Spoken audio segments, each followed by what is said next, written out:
دبداب درون عب رايا لاماطا تفصيمو ኤርትራ ኣብ ልዕሊ ኣንዝወር ዘሎ ክስታት ሕጅውን መልሲ ሂባ ሓይለ ጻራ ድሮን ትግራይ ወን ሓንቲ ድሮን ብልጽግና ክትሕምሸሽ ከም ዝገበረ ካብቲ ግንባር በጽሒና ኣሎ ኣብ ከባብታት ደቡብ ዓፋር ዝተጀመረ ኩናት ብሽምግልና ተፈቲሑ ተባሂሉ ሰራዊት ትግራይ ናብ ከባብታት ዓፋር ሰይሩ ብምእታው መጥቃዕቲ ኸፊቱ بمسارة ጻውዒት መንግስቲ ትግራይ ብርክት ዝበሉ ዕጡቃት ናብ ዓዶም ይምለሱ ከም ዘሎ ተገሊጹ ወታደራዊ ታርጋ ዘለወን ናይ ሱዳንን ናይ ኤርትራን ጸረ ነፈርትን ሚሳይላትን ዝጸዓና መኻይን ኣብ መቐለን ኣላማጣን ከም ዝተረኣያ መግለጽ ደብዳብ ድሮን ሲዒቦ ሰራዊት ትግራይ ብኽልተ ኣንፈታት መብረኦ መጥቃዕቲ ከም ዝጀመረ እዩ ዝግለጽ ዘላ ብልጽግና ኣብ ልዕሊ ሰራዊት ትግራይ ደብዳብ ድሮን ከም ዘካየደ ተገሊጹሎ ኣብ ካብታት ራያ ኣላማጣ ዝተኻየደ ናይ 4 ዙር ደብዳብ ድሮን ከቢድ ጉዳት ከም ዘውረደ ፍልፍላት ካብቲ ቦታ ሓቢሮም ኣሎም ሕወሓት ድማ ካብ ትግራይ ምላሽ ይብሎም ስርዓት ብልጽግና ሎሚ አንጊሁ ካብ ሰዓት 1 ክሳብ ሰዓት 2 ኣቋጽራ ሰዓት እቲ ከባቢ ኣብ ወረዳ ራያ ኣላማጣ ጣብያ መረዋ ብድሮን ዝተደገፈ ደብዳብ ከም ዝፈጸመ እዩ ዝተገለጸ በመሰረት ዝተረኸበ ሓበሬታ እቲ ደብዳብ ዝተኻየደ ኣብ ካልኣይ ብርኪ ቤት ትምህርቲ መረዋ ኮይኑ ንሰራዊት ትግራይ ኣርሚ 26 ዕላማ ዝገበረ ምዃኑ እውን ተገሊጹሎ እቲ መጥቃዕቲ ኣብ ካልኣይ ብርኪ ቤት ትምህርቲ መረዋ ኣብ ችግኝ ጣብያ ኣብ ከባቢ ቤተ ክርስቲያን ሕልፍ ኢሉ ኣብ ዝርከብ ዳዕሮ ዝተኣከበ ሰራዊት ዕላማ ዝገበረ ከም ዝኾነን ናይ 4 ዙር ደብዳብ ከም ዝተኻየደን እዩ እቲ ሓበሬታ ዘመላኽት ዘሎም ብምኽንያት እዚ መጥቃዕቲ እዚ ኣብ ልዕሊቲ ኣብቲ ቦታ ዝነበረ ሓይሊ ጉድኣት ከም ዝወረደ እውን ተገሊጹሎም ስርዓት ብልጽግና ሕዚ እውን ኣብ ትግራይ ደብዳባት ክቕጽል ከም ዝኽእል ካብ ሓይሊ ኣየር ዝወጽእ ዘሎ ሓበሬታታት ዘመላኽቱ ኮይኖም ሕብረተሰብ ድማ ልዑል ጥንቃቐ ክገብር ይግባእ ተባሂሉሎም ኣብዚ ሕዚ እዋን ኣብ ዙርያ ከተማ ኣላማጣ ኣብ ዝርከቡ በረኽቲ ቦታታት መረዋ ሓዊሱ ሓይልታት ትግራይን ሓይልታት ፌደራልን ብርቱዕ ወታደራዊ ምቅራባትን ምንቅስቓስን የካይዱ ከም ዘለው ኣብ ዝግለጸሉ ዘሎ ሰዓት እዩ ሓይሊ ኣየር ኢትዮጵያ ሎሚ አንጊሁ ኣብ ወረዳ ኣላማጣ ጣብያ መረዋ መጥቃዕቲ ድሮን ፈጺሙ ዝብሃል ዘሎ መረዋን ጸጸራን ኣብ ምዕራዊ ክፍሊ ወረዳ ኣላማጣ ዝርከቡ ነዋሕቲ ጎቦታት ከም ዝኾኑ ዝግለጽ ኮይኑ እዞም ካብታት እዚኦም ድማ ወታደራዊ ስትራቴጂካዊ ረብሓ ዘለዎም ናይ ራያ ግንባርን ዕርድታትን ምዃኖም ይፍለጥ እዩ ብዛዕባ እቲ መጥቃዕቲ ድሮን ብመንግስቲ ኢትዮጵያ ክሳብ እዚ ሰዓት እዚ ዝተዋሃበ ወግዓዊ ምላሽ የለን እዩ እንተኾነ ግና ሕወሓት ካብ መቐለ ብወሃብ ቃል ኣቢሉ ኣብ ዘውፅኦ መግለጺ እቲ ኣብዚ ሕዚ እዋን ኣብ ልዕሊና ዝወርድ ዘሎ ኣጽዋር ጽባሕ ናባኹም ክብል ኣዘራራቢ ምላሽ ሂብሎም ሕወሓት ሎሚ ኣብ ራያ ኣላማጣ ዝተፈጸመ ናይ 4 ዙር ናይ ድሮን መጥቃዕቲ ተኸቲሉ ብወሃብ ቃል እቲ ውድብ ዘይወግዓዊ መግለጺ ዝሃበ ኮይኑ ንስርዓት ብልጽግና ኣብይ ኣሕመድ ድማ ብፈርሕን ብጥልመትን ህዝቢ ኸሲስዎሎ እቲ ብስርዓት ፌደራል ዝካየድ ዘሎ ናይ ኣጽዋር ዕደጋ ንህዝቢ ንምጭፍላቕ ዳ እምበርን ንሃገር ንምክልኻል ከም ዘይኾነ ድማ ሕወሓት ገሊጹ እዩ ሕወሓት ንመጥቃዕቲ ኣብይ ኣሕመድ ኣብ ዝሃቦ ምላሽ ፈራሕ 10 በትሩ ክብል ገሊጹ ስርዓት ብልጽግና ኣብ ልዕሊ ሰራዊት ትግራይ ኣርሚ 26ን ሲቪል ትካላትን ብዝፈጸሙ ናይ 4 ዙር ደብዳብ ድሮን ከቢድ ጉድኣት ከም ዘውረደ ኣብ ዝግለጸሉ ዘሎ ሰዓት እዩ ሕወሓት ካብ መቐለ ንብልጽግና ፈራሕ ክብል ምላሽ ሂቡ ዘሎ ነቲ መጥቃዕቲ እዚ ሲዒቡ ካብ ወገን ሕወሓት ዝተዋሃበ ምላሽ እተን ሕዚ ኣብይ ኣሕመድ ዘዋፈረን ዘለዋ ዘመናዊ ድሮናት ህዝቢ ንምጭፍላቕ ዝዓለማ ምዃነን ጽባሕ ድማ ናብ ዝባኖም ክምለሳ ከም ዝኽእላ እዩ ሕወሓት ዘጠንቀቐ እቲ ለምንጎ ካብ ሰዓት 1 ክሳብ ሰዓት 2 ኣቢሉ ኣብ ወረዳ ራያ ኣላማጣ ጣብያ መረዋ ብድሮን ዝተደገፈ ከቢድ ደብዳብ ኣብ መቐለ ከቢድ ቆጥዐ ከም ዝፈጠረ ይግለጹ ኣሎ እቲ መጥቃዕቲ ኣብ ካልኣይ ብርኪ ቤት ትምህርቲ መረዋ ተዓስኪሩ ኣብ ዝነበረ ኣርሚ 26 ኣብ ችግኝ ጣብያ ከምኡ ድማ ኣብ ጥቓ ኣብያተ ክርስቲያን ኣብ ዝርከብ ዳዕሮ ዝነበረ ሰራዊትን ዘተኮረ ከም ዝነበረን ከቢድ ዕንወት ከም ዘውረደን እዩ እቲ ዝተላኸልና ሓበሬታ ኣመላኺቱ ዘሎ ሕወሓት ነዚ መጥቃዕቲ እዚ ብምውጋዝ ኣብ ዘውፅኦ መግለጺ ነቲ ጆኖሳይደር ዝበለው ኣብይ ኣሕመድ ንሃገር ብሓራጅ ሸይጡ ኣጽዋር ዝዕድግ ዘሎ ንፍትሓዊ ሕቶ ህዝብታት ንምጭፍላቕ ዝዓለመ እዩ ክብል እዩ ገሊጹ ዘሎ ሕወሓት ብወሃብ ቃሉ ኣቢሉ ኣብ ዝሃቦ መግለጺ ምድሩን ሰማዩን ናትና እዩ ዝብል ናይ ብልጽግና ሚድያታት ፈኸራ እወስ ሰማይን ምድርን ናትኹም እዩ ንህዝብኹም መጥቃዕቲ ትጥቀምሉ ኣለኹም ክብል ሕወሓት መሊሱ ዘሎ ወሃብ ቃል ሕወሓት ሚካኤል ኣስጎዶም ኣብ ፌስቡክ ገጹ ኣብ ዘውፅኦ ጽሑፍ ስርዓት ብልጽግና ካብ ታሪክ ክመሃር ከም ዘለዎ ኣዘኻኺሩ ፈራሕ 10 በትሪ ሒዝ ከም ዝበሃል ዕላማ ዘይብሉ ሰራዊት ብዙሕ ኣጽዋር ስለ ዝሓዘ ለውጢ ኣየምፅእን ኢሉ ንሱ ወሲኹ ኣብ 2013 ዓ.ም ሰራዊት ትግራይ TDF ንኹሉ እቲ መካናይዝድ ኣጽዋር ማሪኹ ከም ዝወሰዶ ዝገለጸ ሚካኤል ኣስጎዶም እቲ ሎሚ ትተኣማመንሉ ዘለኹም ቴክኖሎጂ ጽባሕ ንግሆ ተመሊሱ ኣብ ልዕሊኹም ክዘንብ ክብል እዩ መጠንቀቕታ ሂቡ ዘሎ ሚካኤል ኣስጎዶም ካብ መቐለ ኮይኑ ኣብ ዘውፅኦ መግለጺ እቲ ኣብ ራያ ተጀሚሩ ዘሎ ናይ ድሮን ደብዳብ እቲ ኩናት ናብ ዝኸፈ ብርኪ ይሸጋገር ምህላው ዘርኢ ከም ዝኾነ ዝግለጽ ኮይኑ ህዝቢ ራያ ድማ ካብ ሰራዊት ዝተኣኻኸበሉ ቦታታት ክርሕቕ ጻውዒት ክቐርብ ከሎ እቲ ወታደራዊ ውጥረት ግና ገና ኣብ መጀመርቱ ምህላው ይግለጽ እዩ ዘሎ ስርዓት ብልጽግና እዚ ናይ ድሮን ደብዳብ ዝፍጽም ዘሎ ትማሊ ወታደራዊ ታርጋ ዘለወን ናይ ሱዳንን ናይ ኤርትራን ጸረ ነፈርትን ሚሳይላትን ዝጸዓና መኻይን ኣብ መቐለን ኣላማጣን ከም ዝተረኣያ መግለጹ ስዒብ እዩ መንግስት ኢትዮጵያ እቱን ዜጋታት ዝጨከነ መንግስት ተባሂሉ ክጽዋዕ ዝግብኦ መንግስት ተባሂሉ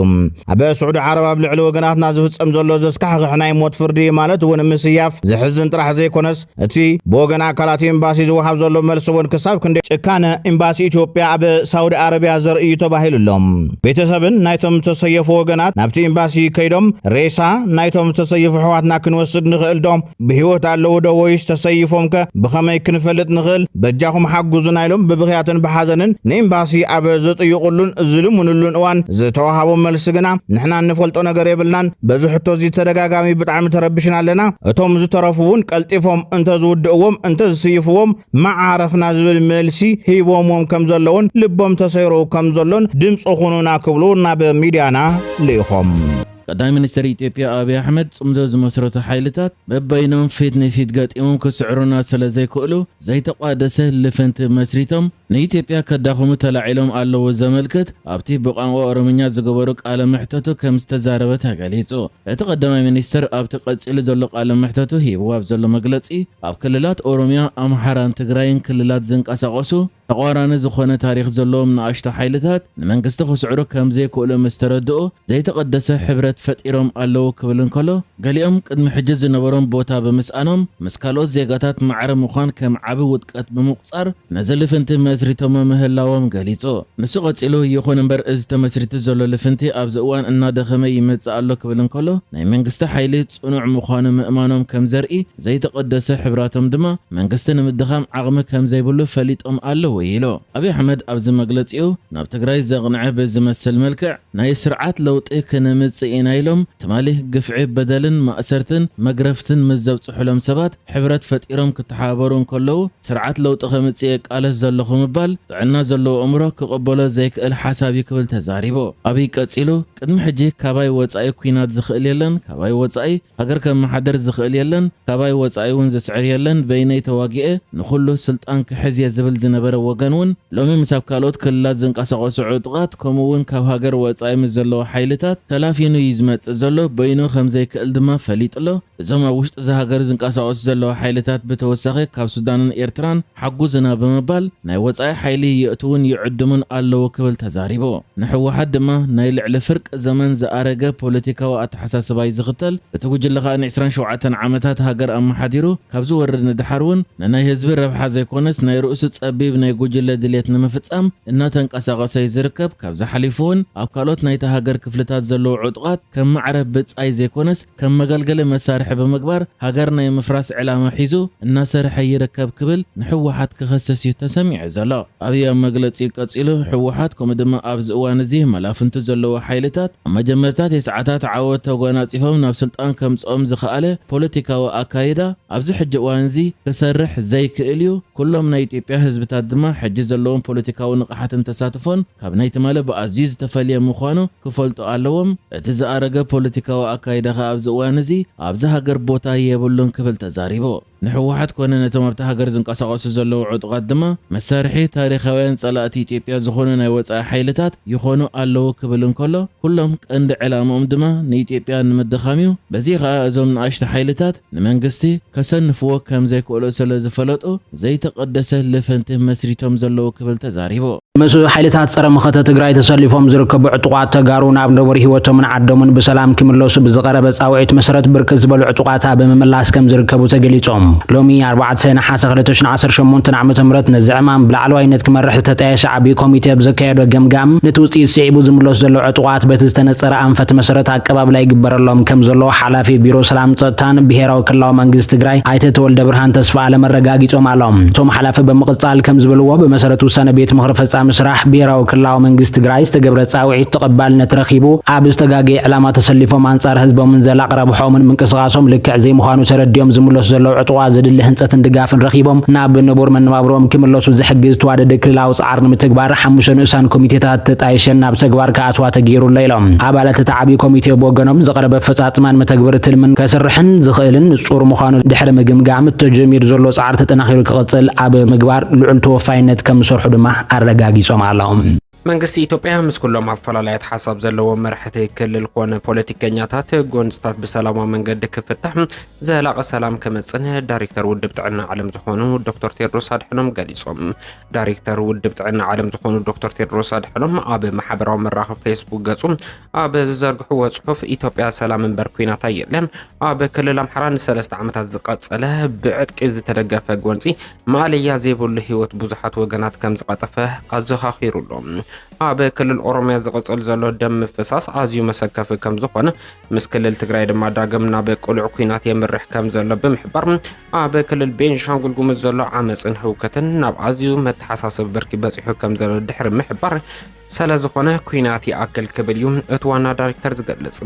ኩናት ሞትን ዕንወትን ምምዝባልን መከራን ጥራሕ እዩ ዘመጽእ። መንግስቲ ፌደራል ኩሎም መራሕቲ ክልላት ካብ ጠበንጃ ንላዕሊ ዘተመሪጾም ሓቀኛ ፖለቲካዊ ፍታሕ ከምፁ መልእኽቶም ሓሊፎም ኣለዉ። ላዕለዋይ መራሒ ውድብ ስምረት ኣይተ ሃፍቲ ኪሮስ ኣብ ኢቲቪ ቀሪቡ መዘራረቢ መደረ ገይሩሎም።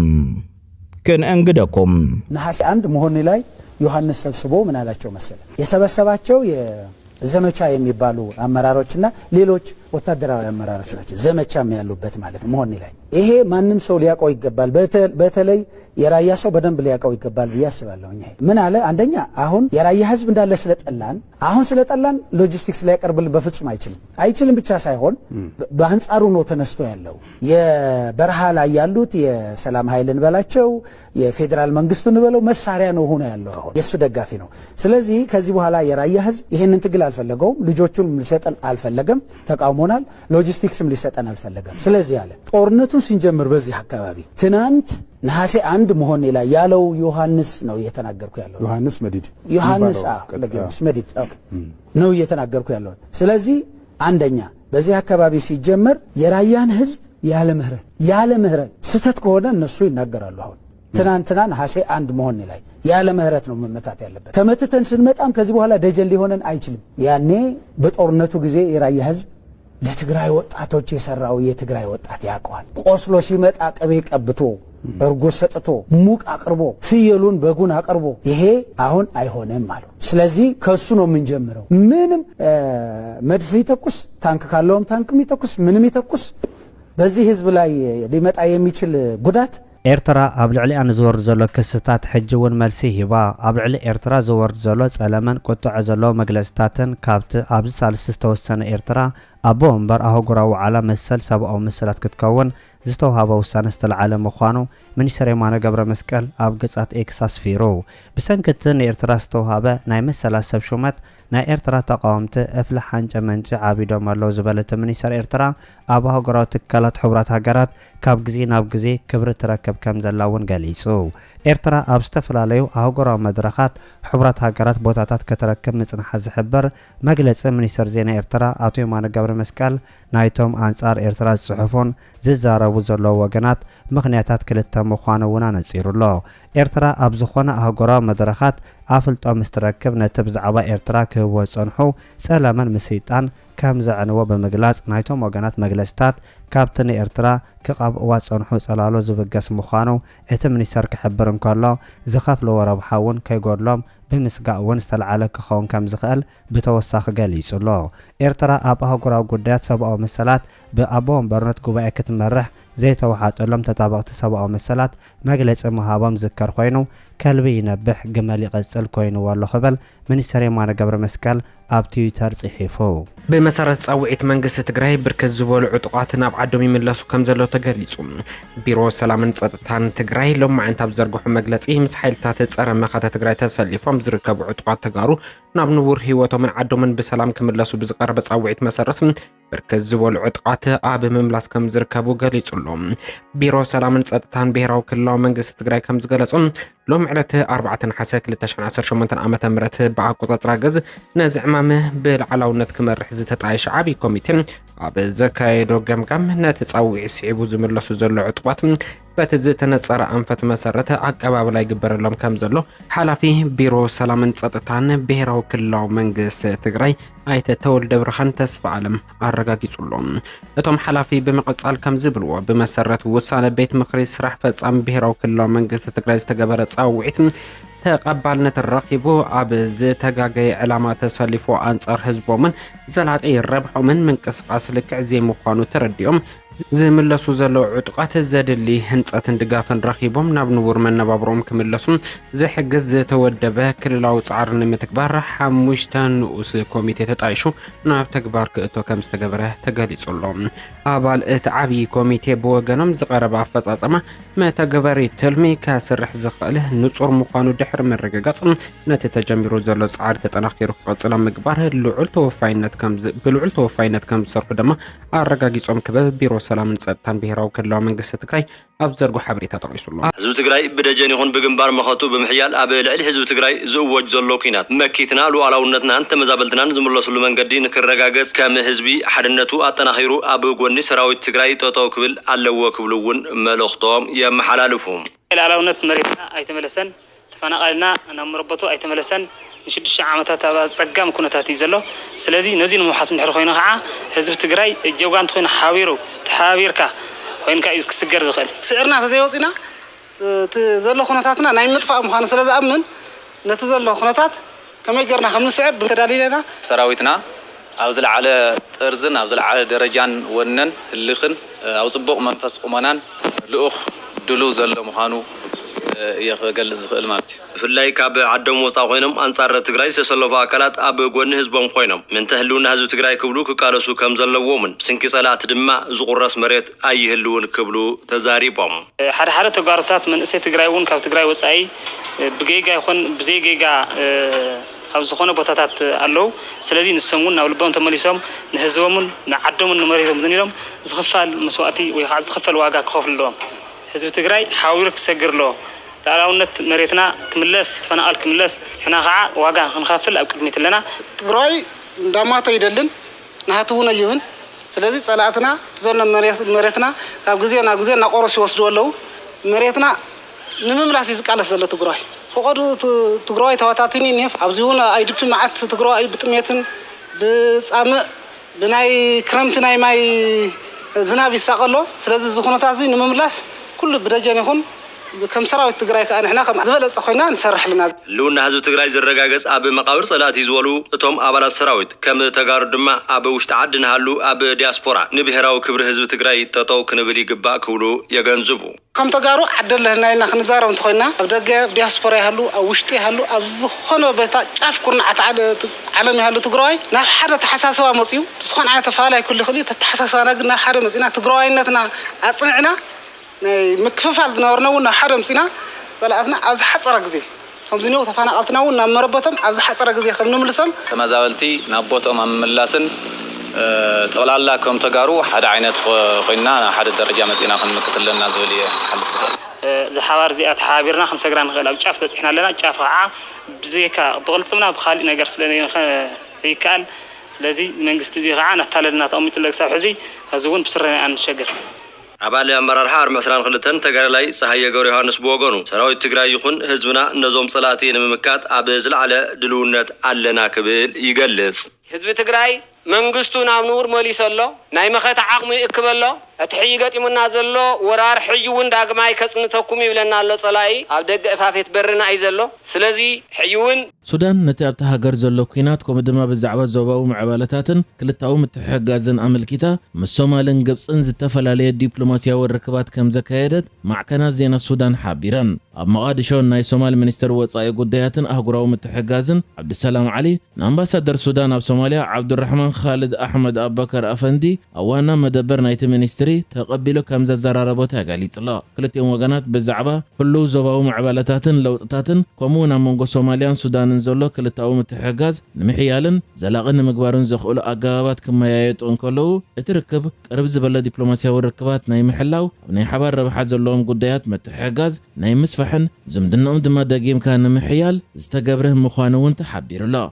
ازغم زيلن كل دما منستر وصايا قديات السودان محي الدين سالم بسنبت مسناي قبص مزنو بدر عبد ዓብደልዓጢ መንገዲ ቴሌፎን ከም ዝተራኸበ እቲ ዘተ ድማ ኣብ ክልተ ኣውር ርክባትን ምዕባለታት ኩናት ሱዳንን ዘተኮረ ከም ዝነበረ ኣህራም ኦንላይን እትበሃል ማዕከን ዜና ግብፂ ንሚኒስትሪ ጉዳያት ወፃኢ ግብፂ ብምጥቃስ ሓቢራ። ኣብቲ ናይ ቴሌፎን ርክብ ሚኒስትሪ ወፃኢ ጉዳያት ግብፂ በድር ዓብደልዓጢ ንልኡላውነት ግዝኣታዊ ሓድነትን ናጥነትን ሱዳን ሃገሩ ዘለዋ ደገፍ ክገልጽ እንከሎ ኣብ ሱዳን ዝካየድ ዘሎ ኩናት ድማ ዝኾነ ይኹን ንምፍትሑ ዝግበር ፖለቲካዊ መስርሕ ሙሉእ ብምሉእ ብሱዳናውያን ዝውነን ክኸውን ድሌት ህዝቢ ሱዳን ዘንጸባርቕ ክኸውንን ግብፂ ድሌታ ምዃኑ ኣስሚሩሎ። ሱዳን ብዛዕባ እቲ ኣብ ሃገራ ዘሎ ኩናት ከምኡ ድማ ዞባዊ ምዕባለታት ምስ ግብፅን ሶማልን ርክባት እትገብር ዘላ ምስ ኢትዮጵያ ብዛዕባ ደገፍ ሓይልታት ቁልጡፍ ደገፍ ኣብ ዲፕሎማስያዊ ወጥሪ ኣትያ ኣብ ዘላትሉ እዋን እያ። ከም ዝፍለጥ ግብፅን ኢትዮጵያን ብጉዳይ ዓብዪ ግድብ ሕዳሴ ንነዊሕ እዋን ኣብ ዲፕሎማስያዊ ወጥሪ ዝጸንሐ ኮይነን ሱዳን ድማ ምስ ግብፂ ርክባት ብምግባር እያ ኣብ ልዕሊ ኢትዮጵያ ንሓይልታት ቁልጡፍ ደገፍ ዝወሃብ ደገፍ ንኽተቋርጽ ጸቕጢ ክትገብር ትፍትን ከም ዘላ ዝግለጽ። ተኽታኽ ዝኾነ ምንቅስቓሱ ሕዚ እውን ጠጠው ያበለን እቲ ጨካን ስርዓት ኣብ ዞባ ደቡብ ትግራይ መጥቃዕቲ ድሮን ከም ዝፈጸመ ንምፍላጥ ተኻይዱሎም። ስርዓት ብልጽግና ኣብ ዞባ ደቡብ ወረዳ ራያ ኣላማጣ መረዋብ ዝተባሃለ ጣብያ ኣብ ህንፃ ቤት ትምህርቲ መጥቃዕቲ ድሮን ከም ዝፈጸመ ንምርጋጽ ክኢልና ኣለና። እዚ ጨካን ስርዓት ቅድም ክብል ኣብ ዞባ ሰሜን ምዕራብ ትግራይ ኣብ ዕለታዊ ምንቅስቓስ ኣብ ልዕሊ ዝነበሩ ኣባላት ሰራዊት ምክልኻል ትግራይ ተመሳሳሊ ናይ ጸረ ሰላም መጥቃዕቲ ድሮን ብምፍጻም ብርክት ዝበሉ ኣባላት ሰራዊት ምክልኻል ትግራይ ንኽሞቱን ንኽቆስሉን ምኽንያት ኮይኑ መጽንሑ ዝዝከር እዩ። ኣብ ቀረባ እዋን ማለት እውን 25 ሐምለ 2018 ዓ.ም ብኣቆጻጽራ ገዝ ኣብ ዞባ ምዕራብ ትግራይ ግንባር ሸራሪና ብተመሳሳሊ ጸረ ሰላም ተግባሩ ዝፈጸመ ስርዓት ብልጽግና ኣብ ልዕሊ ሰራዊት ምክልኻል ትግራይ ብድሮን ዝተሓገዘ ብከቢድ ብረት ዝተዓጀበ መጥቃዕትታት ብምፍጻም ከቢድ ዝተባሃለ ዋጋ ዝኸፈለሉ ኩናት ኣካይዱ መንባሩ ዝዝከር እዩ። ኣብቲ ንሰዓታት ዝጸንሐ ከቢድ ኩናት ጀግና ሰራዊት ምክልኻል ትግራይ ሰላም ጥሒሱ ንዝመፀ ሓይሊ ጸላኢ ዘየዳግም ስጉምቲ ወሲዱ ኣደዳ ሞትን መቕሰልትን ዕንወትን ከም ዝገበሮ ናይ ቀረባ መዓልታት ተዘክሮ እዩ። ካብ ጌግኡ ፈጺሙ ክመሃር ዘይኽእል ውልቀ መላኺ ስርዓት ብልጽግና ሎም ማዓንቲ 4 ነሐሰ 2018 ዓ.ም ብኣቆጻጽራ ዝዳግም ኣብ ዞባ ደቡብ ትግራይ ወረዳ ራያ ኣላማጣ ጣብያ መረዋ ኣብ ዝርከብ ህንፃ ቤት ትምህርቲ መጥቃዕቲ ድሮን ምፍጻሙ ንምፍላጥ ተኻይዱሉ። እዚ ጨካን ዝኾነ ስርዓት ዳግም ኣብ ልዕሊ ህዝቢ ትግራይ ዝፍጽሞ ዘሎ ናይ ህልቂት ወተሃደራዊ ወፍርታት ኣጠናኺሩ እንዳቐጸለ ዓለም ግን ኣደብ ኣብ ምትሓዙ ሕዚ እውን ሓጋዚ ክኸውን ኣይከኣለን። ሕዚ ብሕታዊ ኣመራጺ ጀግና ሰራዊት ምክልኻል ትግራይ ህልውና ህዝቢ ትግራይ ንምርግጋጽ 4 ኪሎ ተሸኺሉ ኣብ ህልቂት ህዝቢ ትግራይ ዝፍርምን ዝፈርድን ዘሎ ውልቀ መላኺ ኣብይ ኣሕመድ ንሓንሳእን ሓዋርን ምውጋር ጥራሕ ከም ዝኾነ ዘመሳኽር ተሪር ስጉምቲ ዝወስደሉ ወሳኒ ምዕራፍ ምብጻሕና ዘረጋገጸ ኮይኑሉ። እዚ ጨካን ስርዓት ሕዚ እውን ኣብ ዞባ ደቡብ ትግራይ ብዝፈጸመ መጥቃዕቲ ኣብ ልዕሊ ሰብ ስለ ዝበጽሐ ወይ ከዓ ኣብ ልዕሊ ንብረት ስለ ዝበጽሐ ዕንወት ዝምልከት ዝርዝር ሓበሬታ ዋላ እኳ እንተዘይበጽሐና ከምቲ ዝተለመደ ግን ኣብ ናይ ምሸት ምድላውና ዝርዝር ሓበሬታ ናባኹም ክንቐርብ ኢና። መንግስቲ ትግራይ እውን ነዚ ጉዳይ ኣመልኪቱ መግለፂ ክዝርግሕ ተፅቢት ይግበር። ጀግና ሰራዊት ምክልኻል ትግራይ ግብረ መልሲ ሂቡ ድዩ ንዝብል ጉዳይ ዝምልከት ሓበሬታ እውን እኹል ምፅራይ ብምክያድ ናባኹም ክንመለስ ኢና። ኣብ ጎኒ ጀግና ሰራዊት ምክልኻል ትግራይ ንሰለፍ መኸተ ህዝቢ ትግራይ ኣብ ምምካት ኣብ ውሽጢ ዓዲ ወፃእ ዘለና ኩላትና ተጋሩ ኣብ ሓደ ግንባር ንሰለፍ ደጀንን ግንባርን ድማ ተናቢቡ ኣብ ዝኸደሉ ጉዳይ ከምቲ ኣብ 2013 ዘርአናዮ ጥንኩር ተጋድሎ ኩሉ ትግራዋይ ናብ ሓደ ከዓስል ይግባም። ነቲ ሎማዓንቲ ኣብ ዞባ ደቡብ ትግራይ ዝተፈጸመ መጥቃዕቲ ድሮን ስዒቡ መናእሰይ ትግራይ ሰራዊት ትግራይ ከም ቆጽሊ ረጊፉ እንዳብሉ ኣብ አዲስ አበባ ተረፍ መረፍ ስርዓት ብልጽግና ለሚዶም ብተሓጓስ ሰኺሮም ዘለዉ ተወለድቲ ትግራይ ጽባሕ ናብ ፍርዲ ኣብ ዝቐርብሉ ጉዳይ ድማ ከነቃለሰኩም ኢና። ሚድያና ብሄራዊ ረብሓ ህዝቢ ትግራይ ኣብ ምርግጋጽን እዞም ጠላማት ዘሰራጭው ሓበሬታ ኣብ ምምካን ናትኩም ድጋፍ ይጠልብ እዩ እሞ ሼር ምባል ኣይትረስዑ። ላይክ ኮሜንትን ድማ ኣገዳሲ እዩ። ሓድሽ እንትኾንኩም ድማ ስድራ ገዛና ሁኑ። ኣብ ባይቶ ኮሶቮ እንቋቑሖ ከም ዝተደብረ ተገሊጹ። ኣብ ኮሶቮ ኣብ መንጎ ኣባላት ባይቶ ብዘጋጠመ ዘይምርዳእ እቲ ኣኼባ ከም ዝተበተነ ተገሊጹሎ። ኣብ ኮሶቮ ኣብ መንጎ ኣባላት ባይቶ ብዘጋጠመ ወጥሪ እቲ መድረኽ ክፈርስ ከም ዝኽእል ኣብ ዝተገለጸሉ ዕለት ሓንቲ ታይም ካድሪጃህ ዝተባሃለት ተቃዋሚት ኣባል እቲ ባይቶ ናብ በዓል ሕድሪ ቀዳማይ ሚኒስተር ኤልቢን ኩርቲ እንቋቑሖ ብምስንዳዋ እቲ ኣኼባ ናብ ከቢድ ወጥሪ ክኣቱ ከም ዝኽእልን ብሰንኪ ዕግርግር እውን ከም ዝተቋረጸ ተማዲ 9 ነሓሰ 2026 ብኣቆጻጽራ ምዕራባውያን ንዓለም ዘገረመ ሓበሬታ ክስምዓክ ኢሉሎም እቲ ሓደጋ ኣብ ኮሶቮ መመላእታ ሓደ ዓመት ዝተረኣየ ፖለቲካዊ ምትህልላኽ ኣብ ቅድሚቲ ክካየድ ተሓሲቡ ዘሎ ምርጫ ድማ ኣብታ ሃገር ወጥሪ ከስዕብ ተኽእሎታት ከም ዘለዎ ተገሊጹ ደብዳቤ ድሮን ኣብ ራያ ኣላማጣ ተፈጺሙ እዚ ከም ዜለን ሃለዋ ክፍለ ጦር ኤርትራ ኣብ ትግራይ ወሳናይ ድፋዕ ከም ዝሓዘት ተሓቢሮም ሕጂ ዝተረኸበ ሓበሬታ ከም ዝገለጾ ክፍለ ጦር ኤርትራ ከባቢ መቐለ ኣብ ዝርከብ ወሳናይ መስመር ከም ዝዓፀወት እዩ ዝግለጽ ዘሎ ብልጽግና ኣብ ግንባር ቡሬ ዝነበረ ሙሉእ ሓይሊ ብኣንፈት መቐለ እውን ሓይሊ ዘጸግዐ እንትኸውን ኣብ መቐለ ጥሒሱ ናይ ምእታው ሕልሚ ሒዙ ተጸጊዑ ከም ዘሎ ዝተረኸበ ሓበሬታ ይገልጽ እቲ ሓይሊ ናብ መቐለ ጥሒሱ ከይኣቱ ንምክልኻል ድማ ድጋፍ እትህብ ክፍለ ጦር ኤርትራ እውን ተጸጊዐ ከም ዘላ እዩ ዝግለጽ ዘሎ እተን ናብ ከባቢ መቐለ ኣትየን ዘለዋ ክፍለ ጦራት ክልተ ከም ዝኾና ዝገለጹ ፍልፍላት ናእቲ ሓንቲ ክፍለ ጦር እውን ከም ተጠባባቒት ብድሕሪት ዓሪዳ ከም ዘላ እዩ እቲ ካብ ምሽጥራዊ ፍልፍላትና ዝተረኸበ ሓበሬታ ዘረድእ እዚ ከም ዜለን ሃለዋ ኣብ ኢትዮጵያ ካብ 2018 ክሳብ 2026 ኣብ ዘለዉ ዓመታት ብመንገዲ ባይቶም ወከልቲ ህዝቢ እቲ ሃገር ዝወፁ መብዛሕትኦም ኣዋጃት ብህፁፅን ብዘይ እኩል ምድላውን ዝወፁ ብምንባሮም ንተደጋጋሚ ምምሕያሻትን ሕገ መንግስታዊ ምግርጫዋትን የቃልዑ ምህላዎም ትካል ሕግን ፍትሕን ፌደራል ምስ ዩኒቨርሲቲታት ብምትሕብባር ኣብ ዘካየደ መጽናዕቲ ኣቃሊዖም እቲ ትካል ኣብ ዝሓለፈ በጀት ዓመት ዘካየዶም 5 ኣገደሲ መጽናዕትታት ወግዓዊ ኣብ ዝገበረሉ እዋን ኣብ ዘውፅኦ መረዳእታ እቲ ሃገር ስርዓት ምርግጋእ ሕጊ ዝምልከት ዝኾነ ዓይነት ፖሊሲ ከም ዘይብላ ረዲኡ ክብል ብ9 ናሓሰ 2026 ጋዜጣ ሪፖርተር ጸብጺቦም በዚ ምኽንያት ድማ ከም ኣገልግሎት ዜና ኢትዮጵያ ታክሲ ኤክሳይዝን ዝመሳሰሉን ኣዋጃት ኣብ ውሽጢ ውሕድ ዓመታት ተደጋጋሚ ምምሕያሽ ከም ዝተገበረሎም እቲ መጽናዕቲ የመልክት ተደጋጋሚ ምምሕያሽ ጥራይ ዘይኮነስ እቶም ዝወፁ ኣዋጃት ምስቲ ገዛኢ ሕጋዊ ሰነድ እቲ ሃገር ዝኾነ ሕገ መንግስቲ ዝጻብኡ ኣዋጃት ከም ዝኾነ እውን ዝተገለጸ እንትኸውን እቶም ኣዋጃት ብኣግባቡ ከይተመርመሩ ብህፁፅ ክጸድቁ ስለ ዝግበር ንተደጋጋሚ ምምሕያሽ ከም ዝተቓልዑ እቲ መጽናዕቲ ኣመልኪቶም እምበኣርከስ ክብራት ተኸታተልትና ዜናታት እዚ ዕለት እዚኦም ይመስሉ ነይሮም ኣብ ጉዳይ ትግራይ ኤርትራን ኢትዮጵያን ከምኡውን ህልወይ ምዕባለታት ቀርኒ ኣፍሪካ ብዝምልከት ትኩስ ምዕባለታት ንኸበፅሐኩም ሓድሽ ዝኾንኩም ሳብስክራይብ ምግባር ኣይትረስዑ ሼር ላይክ ብምግባር እውን ከተተባብዕና ብኸብረ ንዕድም ሓድሽ ዜና እንተለቀቕ ኖቲፊኬሽን ንኸበፅሐኩም እውን እታ ናይ ደወል ምልክት ክሊክ ምግባር ኣይትረስዑ ሰላም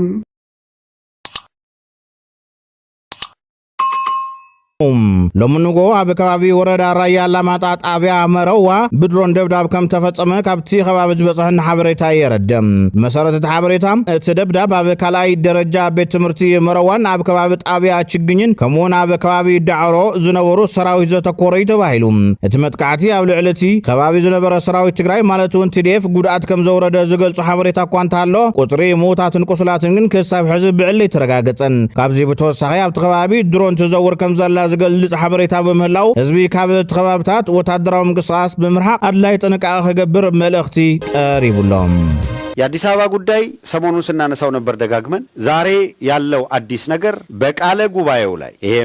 ንክክር ብለው የተቀመጡበት ነገር ዱካቸውን እየተከታተልን ምንድነው እየሆነ ያለው ሚለውንም እየተከታተልን የምንገኘው በአዲስ አበባ ጉዳይ ላይ ሁሉ በሚባል ደረጃ ከሁሉም ቀጠና ከሁሉም አካባቢ የመጡት የራሱ የአብይ አህመድ ጉጅሌው ተላላኪዎች ዋሬቨር ህሊናቸው ሞግቷቸው ይሁን የኦህዴድ ማናለብኝነት እልህና ንዴት ውስጥ ከቷቸው ይሁን በአዲስ አበባ ጉዳይ አቋማቸውን በማጽናት አዲስ አበባ የሁሉም የአፍሪካ መዲና ናት፣ የኢትዮጵያ ዋና ከተማ ናት፣ በማናቸውም ሁኔታ የኦሮሚያ ዋና ከተማ ልትሆን አትችልም፣ ልትባል አትችልም፣ የፌዴራሉ ከተማ ናት፣ ራስ ገዝ ናት፣ ራሷን የቻለች ከተማ ናት። ይህንን አቋም ይዘዋል። ይሄ ከተወሰነ በኋላ በውይይት ያልተነሳ እነሱ አዲስ አበባ የኦሮሞ ናት ብለው ነው የመጡት። አይቻልም የሚለው ወደቅ አጀንዳው። ራስ ገዝ መሆን አለባት የሚለው የፌዴራል መቀመጫ ይሁን የሚለው አመዛኙ ወደዛ ሄደ። ሶስተኛው እንግዲህ ራስ ገዝ ፌዴራል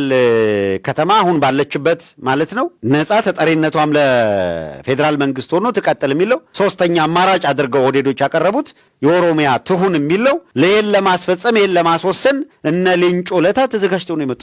ወከልቲ ካብ ክልል ኦሮሚያ ወፃ ዘለው እቲ ሐሳብ ንመሰል ነበርቲ ከም ዘጽቦን ንሓደ ብሔር ጥራሕ ጸጋ ከም ዝፈጥርን ጎንፂ ከልዕል ይኽእል ይባል ስጋኣቶም ገሊጾም ነይሮም እዮም ውይይት ተደርጎ በየደረጃው አይሆንም ተብሎ ከተወሰነ በኋላ በአዲስ አበባ ጉዳይ የተሰበሰበው ኃይል ሙሉ በሙሉ በድምጽ ኦህዴድን ወክለው ከገቡት ውጪ ከኦሮሞ ብልጽግና ውጪ ያሉት በሙሉ ድምጽ አዲስ አበባ የፌዴራሉ ናት የሚለውን ነው የምንቀበለው የሚል አቋም ያዙ። ክርክራቸውን ነው የምነግራችሁ። የፈለጉትን ቢሉ የሚታመኑ ናቸው እያልን አይደለም። አቋም ይዘዋል። የሆነውን ሁኔታ እንድታቁት ነው እዛ ያለው ድራማ ላይ ይሄንን አቋም ሲይዙ ቃለ ጉባኤ ያዥ ያልን እየደጋገምን እየነገርናችሁ ያለ ነው። ቃለ ጉባኤ ያዦቹ ላይ ኦህዴዶች የነሱን ሰዎች ስላስቀመጡ በውይይቱ ያልተነሳ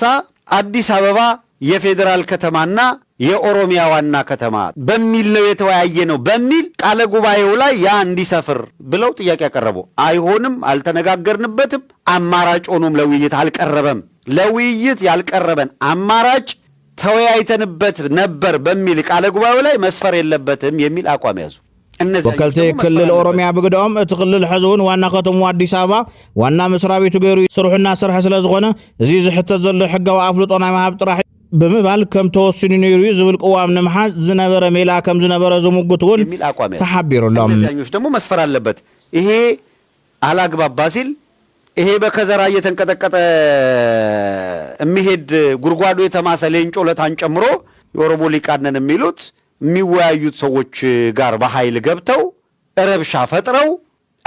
አገሪቷ ትፈርሳለች እንጂ ይሄ አይወሰንም ወዘተረፈ ምኑ ነው የሚፈርሰው? አፍርሰው ጨርሰዋል እኮ በደሱ ቤት እቺን አስወስነው በኋላ ባለም አቀፍ ወዘተረፈ በዚህ ጊዜ ህዝብ ተወያይቶ ህዝብ ወስኖ ምናምን ለማለት ስለፈለጓት በዚህ አዳራሽ የውሳኔዋን ፈለጓት እንጂ እኮ አዲስ አበባን እኮ ከሰለቀጧት ቆይተዋል። በአዳራሽ ውስጥ ግን ተወስኖ ነበረ የምትለዋን አስረግጦ ተወስኖ ነበር የሚል ነገር ይዞ ለመውጣት ስለፈለጉ እንደዚህ አይነት አቋም እንዲንጸባረቅ ያደረጉት። መጨረሻ ላይ እነ መስፍን አርአያ የሚባል ካድሬ ይሄ ነውረኛ ሰው ተገኝተው እናሸማግላለን ወዘተረፈ ካሉ በኋላ አይ በታችኛው እርከን ውይይት ባይደረግበትም አጀንዳው እንግዲህ ለይፋ ተደርጓል። እንደምታውቁት ቢያንስ ድራማውን በስኬት ይኸውልህ ምርጫ በስኬት ድራማ እንሰራለን ብለው እሱ ከሽፎባቸው ተጋልጠዋል አይደል? አሁንም የሚሰሩት የራሳቸውን ድራማ እኮ ነው እያጋለጥን ያለ ነው። ተሰባስበው ይሄንን ፌክ ሰርተው ለመምጣትም በእርግጠኛ ሆነው ስለነበረ የኦሮሞ በሚለው ሌሎቹን ያመጧቸውን ጀሌዎቻቸውን በእርግጠኝነት እጅ አስወጥተን እንሄዳለን ብለው ስለነበረ እንዲህ አይነት ቻሌንጅ ይገጥመናል ብለው ስላላሰቡ አጀንዳ ውስጥ የፌዴራልም የኦሮሞም ከተማ ትሁን የሚል አላረጉ። ሶስቷ ብቻ አብቶ ወሳነ ምስ ምዕማዕ ሰሳንም ተአከብቶ ኮሚሽን ምክክር አጀንዳ አብ ቃለ ጉባኤ ከሰፍር ከም ሰገበረ ወንት ሓቢሩሎም ሶስቷ ብቻ ናት አጀንዳው ነው የመጣችው። አይ የኛ የምትሉት አይሆንም የሚል ነገር ሲነሳ የፌዴራሊውን ነው የፌዴራሊውን ከተባለ የኛም የፌዴራልም የሚል ደግሞ ይሄማ መወያያ ነጥብ ውስጥ የለም። አይ ባይኖርም መግባት አለበት ያለለማ እንዲገባ ስምምነት የለንም ምንድነው የምታወሩት ነው ጭቅጭቅ የለም መግባት የለበትም አልፏል ኦሬዲ በቃ ወደ ኋላ ልንመለስ አንችልም አሏቸው። በዚህ ጊዜ ምንድነው ያደረጉት? እነ መስፍን አርአያ መጥተው ተነጋግረው አይ በውይይት ደረጃ አስቀድሞ አጀንዳ ሆኖ ባይያዝም በንዑስ አጀንዳነት አስቀድሞ ባይያዝም እንኳን ግድ የለም እንደ አማራጭ ሐሳብ በቃለ ጉባኤው ላይ ይካተት ብለው ቃለ ጉባኤ ላይ እንዲካተቱ አደረጉት። ቃለ ጉባኤ ላይ አካተው ከዛ ወደ ላይኛው መድረክ ወደ ኃይል መድረክ ምናምን ብለው ይዘው ሊመጡ ነው። ሁለት አድቫንቴጅ ይዘው እየተንቀሳቀሱ ነው እነዚህ አካላት። ምንም ጥርጥር የለም የፈለጉትን ይወስኑ የፈለጉትን ያድርጉ ለማጋለጥ ያክል እንጂ ይህንን የምናነሳው እነዚህን ሰዎች ከአዲስ አበባ ላይ አዲስ አበባ አይደለም ነው አዲስ አበባ እስከምትደርስ አይደለም ሸኖ ስትደርስ በሸኖ ቂቤ በሶን እየበላ ቦያሌ ይገባል እንኳን አዲስ አበባ ከኛ ምናምን ብሎ እዛ ሊከራከር ቀርቶ የትኛው እናት የወለደችው ጀግና የትኛው ልብ ያለው አካል እዛ ሊጠብቅ ነው? አብይ አህመድ ነው? ብርሃኑ ጁላ ነው? ባጫ ደበሌ ነው? አባዱላ ገመዳ ነው? የትኛው ንገረኝ? ማን? ሽመልስ አብዲሳ ነው? ቅድሚ 7 ዓመት ዝተቐተለ ፕሬዝደንት ክልል አምሓራ ነበረ ዶክተር አምባቸው አበ ከተማ አዲስ አበባ ዝነበሮ ናይ ዋንነት አቋም ዝገልጽ ሐድሽ ቪዲዮ ወጽዩ። አዲስ አበባ የኔ ነው የሚል ጽንፈኛ ኃይል ተፈጠረ። ይህንን ደግሞ አንቀበልም ብለን አቋም የያዝነው እኛ ነን። የአማራን ህዝብ መብትና ጥቅም አሳልፈን በመስጠት ከማንም ጋር አንደራደርም። በነገራችን ላይ ስንታገልኛ ለአማራም እንታገላለን፣ ለመላ ኢትዮጵያም እንታገላለን። እኛ የነዛ ታሪክ ሰሪ ልጆች ነን። አዲስ አበባ ላይ የተነሳው እኮ ውዝግብ በልዩ ጥቅም ምክንያት አይደለም፣ በባለቤትነት ምክንያት ነው። አዲስ አበባ የኔ ነው የሚል ጽንፈኛ ኃይል ተፈጠረ። ይህንን ደግሞ አንቀበልም ብለን አቋም የያዝነው እኛ ነን። አዲስ አበባ የአዲስ አበባዎች የኢትዮጵያ ህዝቦች እና የአገሪቱ ዋና ከተማና መናገሻ እንዲሁም የአፍሪካ መዲና ናት። በህገ መንግስቱ መሰረት ኦሮሚያ ልዩ ጥቅም አለው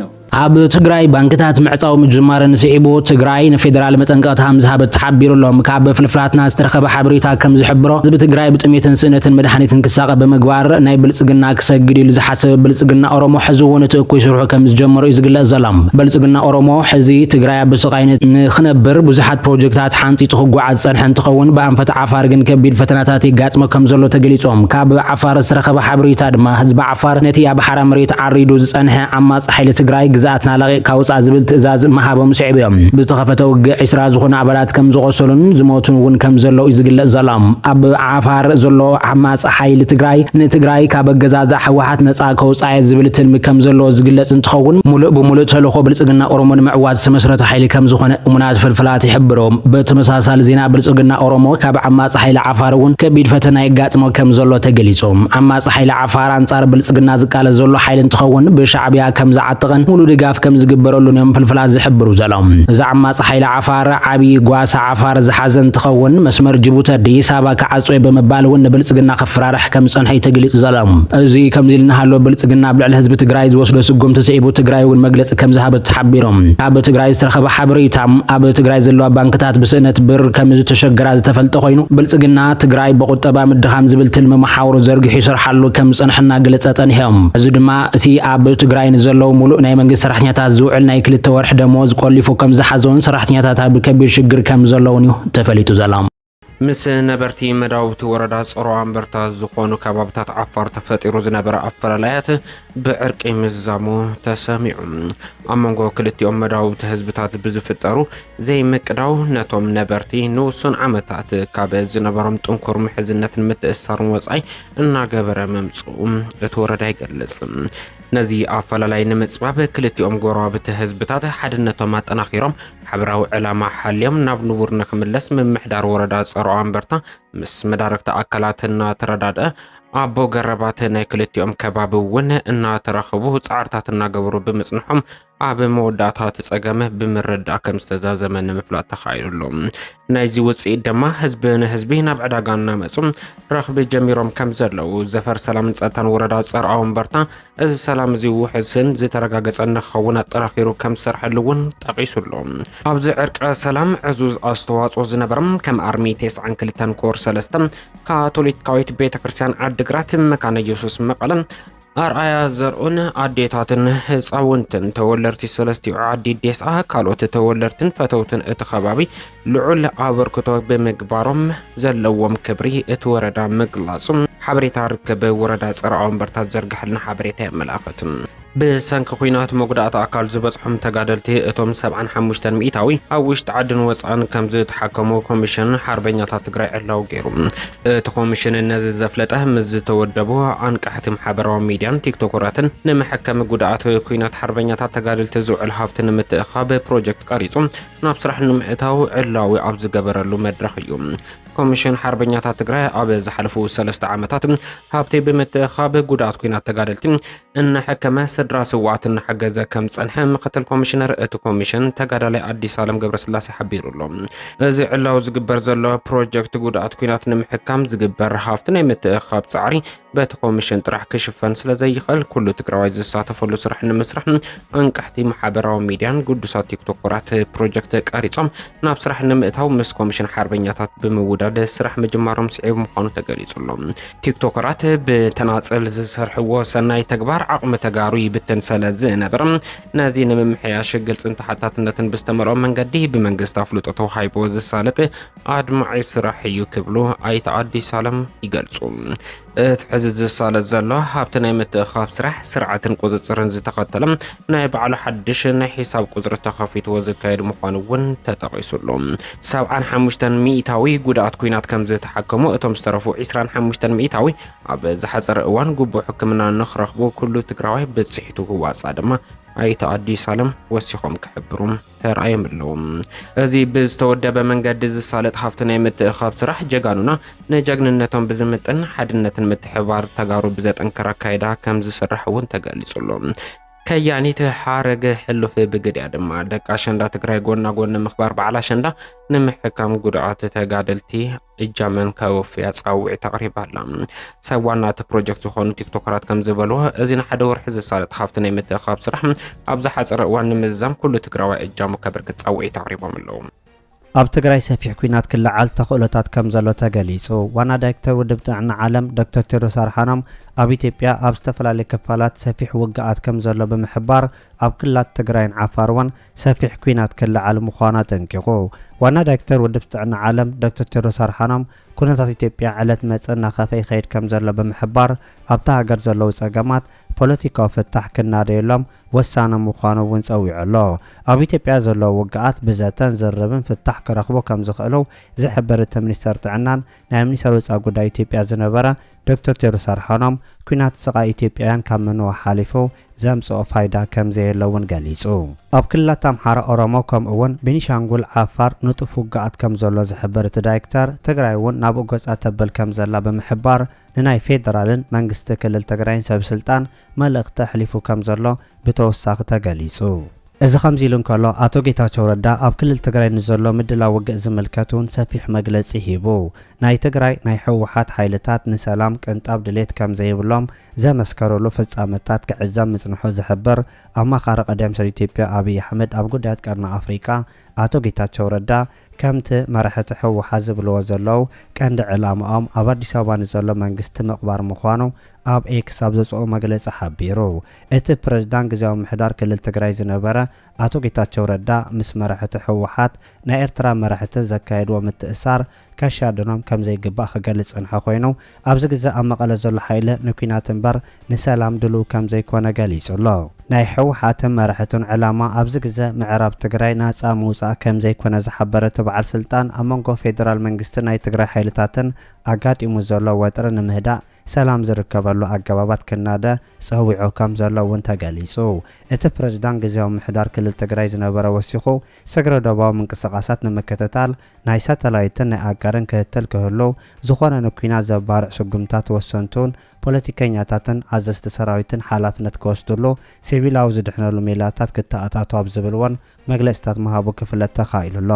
بخالي زينا بمسارة صوعيت منجست تجراي بركز زبالو عطوقات ناب عدم يملس الله كبل بيت صحفة سلام نسأتان بهراو كلام منجست تجراي جليسو بيت صحفة سلام نسأتان بهراو كلام منجست تجراي زوجو مجلسه كم صعب كم ببالكمية مس حيلتات أرى مخاطة تجراي تسليفهم زركبوا عطوقات تجارو ناب نبر هيوتو من عدو من كملسو بزقرب اللهم صوعيت مسارات بركز زبالو عطوقات عم ملاس يركبوا زبالة خوينو بيت صحفة سلام نسأتان بهراو كلام منجست تجراي كم زجلسو لو معلت 4 حسا كل 10 شمنتان نازع عمان بالعلاينات كما رح ستعيش عابي كوميتي أبزكايرو جمجام نتساوعيت سعيبو زملس زلو عطوقات بتستنصر أنفت مسارات عقبابلا يجبر اللهم كم زلو حلاف بيرو سلام نسأتان بهراو كلام منجست تجراي آتو تولد برهان تسفى على ما رجعيسو እተሓላፈ በመቀጸል አብዛሃቦ መግለጽ በመሰረት ውሳነ ቤት ምክር ስራሕ ፈጻመ ብሔራዊ ክልላዊ መንግስቲ ትግራይ ዝተገበረ ጻውዒት ተቀባልነት ረኺቡ ኣብ ዝተጋገየ ዕላማ ተሰሊፎም አንጻር ህዝቦምን ዘላቀ ረብሖም በመንቀስቃስ ልክዕ ዘይምዃኑ ተረዲኦም ዝመለሱ ዘለዉ ዕጡቃት ዘድሊ ህንጸትን ድጋፍን ረኺቦም ናብ ነበር መነባብሮኦም ክምለሱ ዝሕግዝ ዝተዋደደ ክልላዊ ጻዕሪ ንምትግባር 5 ንኡሳን ኮሚቴታት ተጣይሸን ናብ ተግባር ከኣትዋ ተገይሮም ኣለዉ ኢሉ አባላት ተዓቢ ኮሚቴ በወገኖም ዝቀረበ አፈጻጽማን መተግበር ተልምን ክሰርሕ ዝኽእል ንጹር ምዃኑ ድሕሪ ምርግጋጽ እተጀሚሩ ዘሎ ጻዕሪ ተጠናኺሩ ክቕጽል ኣብ ምግባር ብልዑል ተወፋይነት ከም ሰርሑ ከም ዘረጋገጹ እቲ ዝወፀ መግለጺ ሓቢሩ ኣብ ከባብታት ደቡብ ዓፋር ዝተጀመረ ኩናት ብሽምግልና ተፈቲሑ ተባሂሉ ኣብ መንጎ ሓይልታት ትግራይን ምልሻታት ዓፋርን ሰዓታት ዝተኻየደ ተኽሲ ብሽማግለታት ዓዲ ከም ዝተፈትሐ ተገሊጹ ምስ ወረዳ ጽራው ወንበርታ መዳውቲ ኣብ ዝኾኑ ክልላት ዓፋር ተፈጢሩ ዝነበረ ግጭታት ብዕርቂ ከም ዝተዛዘመ እዩ ዝተረኸበ ሓበሬታ መላኺቱ ዘሎ እቲ ግጭት ናብ ደቡባት ዓፋር ጥሒሱ ብዝኣተወ ሰራዊት ትግራይ ከም ዝተጀመረ ጸኒሑ ግና እቲ ዝተልዓለ ግጭት ብጌጋ ርዲት ምንባሩን ብዝተገበረ መረዳእ ድማ ሽማግለታት ወረዳ ጽራው ወንበርታ ተሓዊሶም ብዕርቂ ከም ዝተፈትሐ እዩ ተገለጸ እቲ ግጭት ኣብ መንጎ ክልቲኦም መዳውቲ ህዝብታት ዝተፈጠረ እዩ ነይሩ ዝብላ ሚድያታት ትግራይ እቲ ዘይምቅዳው ሕዚ ተፈቲሑ ከም ዘሎ ገሊጸን እቶም ነበርቲ ንውሱን ዓመታት ካብ ዝነበሮም ጥንኩር ምሕዝነትን ምትእሳርን ወጻኢ እናነበሩ ምጽንሖም እቲ ወረዳ ገሊጹ እዩ ዘሎ ነዚያ ፈለላይን ምጽባብን ክልቲኡ ጉራብቲ ህዝብታት ሓድነቱ ኣጠናኺሩ ሓብራዊ ዕላማ ሃልይዎ ናብ ንቡር ንኽምለስን ወረዳ ጽራው ወንበርታ ምስ መዳርክቲ ኣካላት እናተራዳደ ኣቦ ገረባት ናይ ክልቲኡ ከባቢ በብእዋኑ እናተራኸቡን ጻዕርታት እናገበሩ ብምምጾም እቲ ጸገም ክፍታሕ ከም ዝኽኣለ ድማ ተገሊጹ እዩ ናይዚ ውጽኢት ድማ ህዝብን ህዝቢ ናብ ዕዳጋ እናመጹ ረኽቢ ጀሚሮም ከም ዘለዉ ዘፈር ሰላምን ጸጥታን ወረዳ ጽራው ወንበርታ እዚ ሰላም እዚ ውሕስኑ ዝተረጋገጸ ክኸውን ኣጠናኺሩ ከም ዝሰርሐን ገሊጹ እዩ ኣብዚ ዕርቀ ሰላም ዕዙዝ ኣስተዋጽኦ ዝነበሮም ከም ኣርሚ 92 ኮር 3 ካቶሊክ ኣብያተ ክርስቲያናት ዓዲግራት መኻነ ኢየሱስ መቐለ ኣርያ ዘሪሁን ኣዴታት ህጻናትን ተወለድቲ 3 ዓዲ ዴሳን ካልኦት ተወለድቲ ፈተውትን እቲ ከባቢ ልዑል ክብሪ ከም ዘለዎ ምግላጹ ርክብ ሓበሬታ ወረዳ ጽራው ወንበርታ እዩ ጸብጺቡ ዘሎ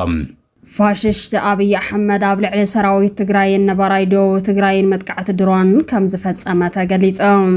متقعتنا حسار بعتها عسر تغلط ورحلت عسر شمونتان أمتا مرات كباب ساعات كل التناين وجهها كم زتفت أما كاب أمنات في الفلاس ترخب حبريتا قليز الله أتمتقعت أبلع أبالات أرمي عسران شديشان زتفت أما متقعت كم زخونا زقلص في الفلاتنا يخون برابت خواب الزنبر حزب راي علامات أون علامات تقعت كم زخونا أيتها قليز زلام ካብ ዝተወሳኺ ኣብ ተኸባቢ ዘሎ ካልኣይ ብርኪ ቤት ትምህርቲ እውን ከቢድ ጉድኣት ከም ዝበፅሖ ተሓቢሮም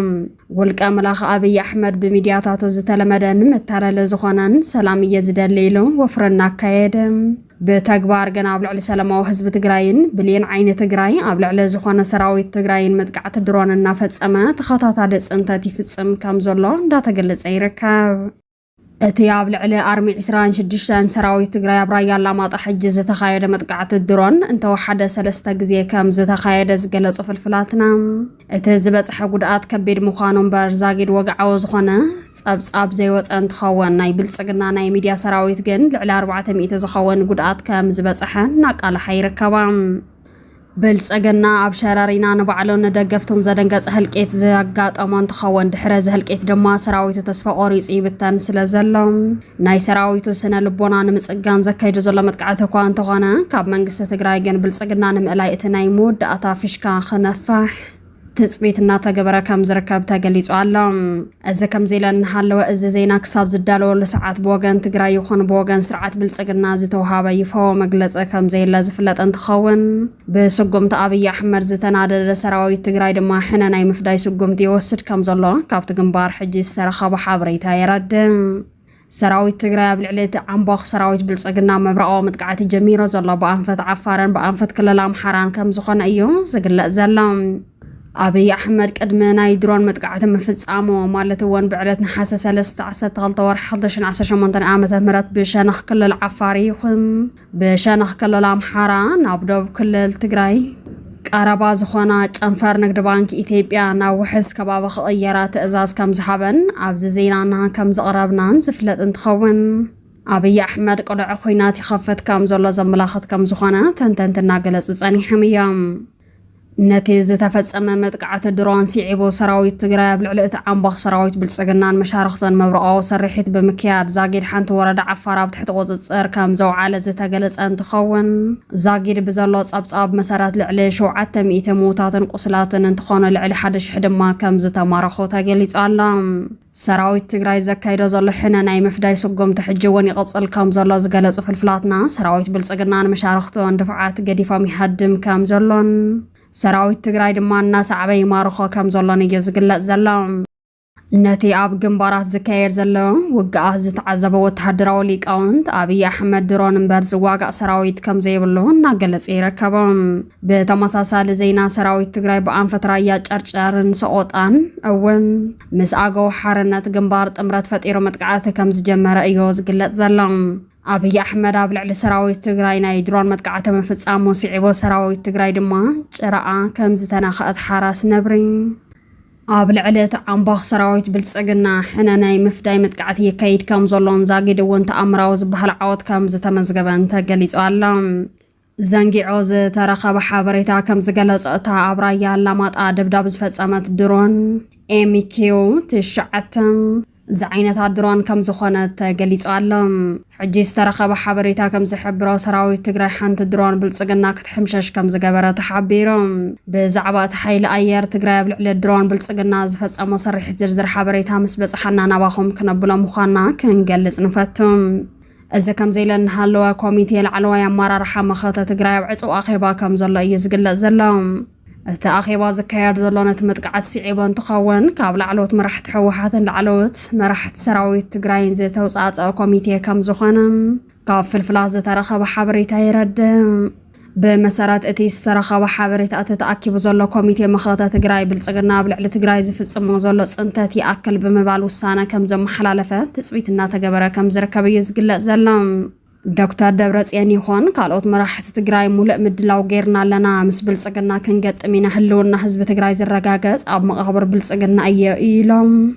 مجلس إتاتن مبرهتاتن نهابون تحلو كوازاجد جنا بتكبر كم زي تأتوان بالسجنا جنابل على حزب تجراي زي جمرون عيس انتات بروجكت أنا خير كم زقص على اللي يزقل زلام إذا كم زيلن هالوا كفلوت إيرترا بتجراي وصانا دفاع كم زحزت تحبيرهم حجيز ترقب حبريتا كم زجلس كفلوت إيرترا خباب مقالم أبزركا وصانا مسمار كم زعصوتيو زجل زلام بالسجنا بجنبار بريز نبرة ملء حيل بأنفت مقالة ون حيل زسجع أنت خون أب مقالة إحس نايم أو حلمي حزو تسجع كم زلا زترقب حبريتا يجلس تحايلين أب مقالة إحيسو كي أعطنا مكل قال دما دقاف اتهب كفلوت إيرترا وان تسجع كم زلا أيوز قل زلام أتنا بكباب مقالة أتين زلوا كفلوت أورات كلتا كم زخنا زقل صفر فلاتنا أتحان تكفلوت أروان كم تتواب قايت بدحريت عريدا كم زلا أيو أتي كاب مشتروا في الفلاتنا استرخى بحابريتها زرد إذا كم زيلن هالوا بإثيوبيا كاب كلتاشن 10 شمونتان كساب 10 شديش سنة بزلوا عمتات بمنجد بايتهم وكالت حزب هاجر زوصو مبزحتهم أواجات بهصوصن بزي كل مدلاون زوصو بمنبرهم نتداغاغا ممحياشاتن حق منغستاوي مقرጫዋትን የቃልዕ ምህላዎም ትካል ሕግን ፍትሕን ፌደራል ምስ ዩኒቨርሲቲታት ብምትሕብባር ኣብ ዘካየደ መጽናዕቲ ኣቃሊዖም እቲ ትካል ኣብ ዝሓለፈ በጀት ዓመት ዘካየዶም 5 ኣገደሲ መጽናዕትታት ወግዓዊ ኣብ ዝገበረሉ እዋን ኣብ ዘውፅኦ መረዳእታ እቲ ሃገር ስርዓት መረጋጋዕ ሕጊ ዝምልከት ዝኾነ ዓይነት ፖሊሲ ከም ዘይብላ ረዲኡ ክብል ብ9 ነሓሴ 2026 ጋዜጣ ሪፖርተር ጸብጺቦም በዚ ምኽንያት ድማ ከም ኣገልግሎት ዜና ኢትዮጵያ ታክሲ ኤክሳይዝን ዝመሳሰሉን ኣዋጃት ኣብ ውሽጢ ውሕድ ዓመታት ተደጋጋሚ ምምሕያሽ ከም ዝተገበረሎም እቲ መጽናዕቲ የመልክት ተደጋጋሚ ምምሕያሽ ጥራይ ዘይኮነስ እቶም ዝወፁ ኣዋጃት ምስቲ ገዛኢ ሕጋዊ ሰነድ እቲ ሃገር ዝኾነ ሕገ መንግስቲ ዝጻብኡ ኣዋጃት ከም ዝኾነ እውን ዝተገለጸ እንትኸውን እቶም ኣዋጃት ብኣግባቡ ከይተመርመሩ ብህፁፅ ክጸድቁ ስለ ዝግበር ንተደጋጋሚ ምምሕያሽ ከም ዝተቓልዑ እቲ መጽናዕቲ ኣመልኪቶም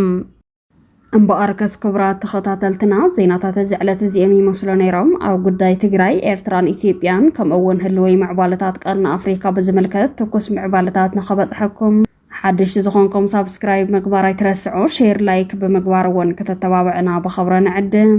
حدش زينا انطلقوا نوتيفيكيشن نخبص حكم ون اتانا يدول ملكت كليك مقبارة يترسعون سلام